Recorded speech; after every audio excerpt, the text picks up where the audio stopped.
नमस्कार मु श्रीमती उत्तरा नायक बिचणा केन्द्रापड़ा अभया साहित्य लेखिका संसदर सभ्या अटे।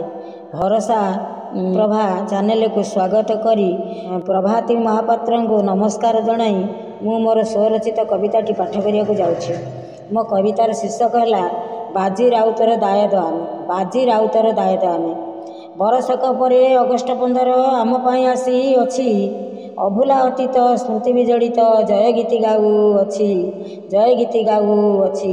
दिने आम देश पराधीन थिला विदेशी शासन हाथे गोरा साहेब कड़ा हुकुम दुख भोगुलु केते हेले आज आउ से दिन नाही रे बदली सबू किछि।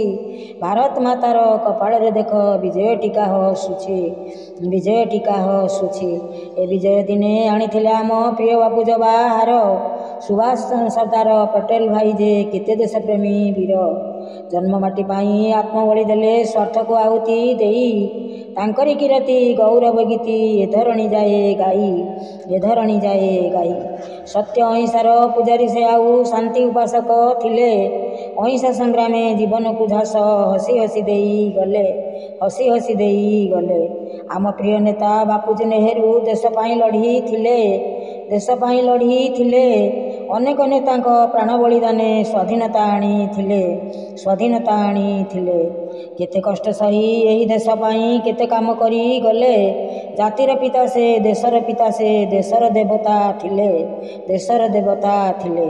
पवित्र दिवसे पवित्र मानसे सभे एकत्र होई ए पताका तले शपथ नेबारे तांकरी चरण छुई तांकरी चरण छुई।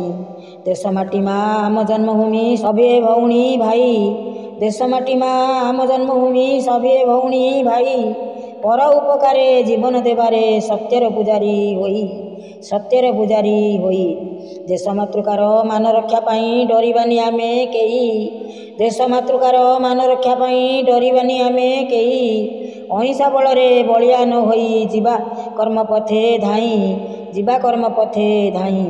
बाजी राउतर दायद आमरे डरिबानी हारिबानी बाजी राउतर दायद आमरे डरिबानी हारिबानी।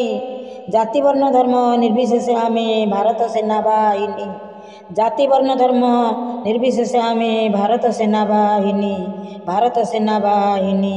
जय जगन्नाथ जय जगन्नाथ।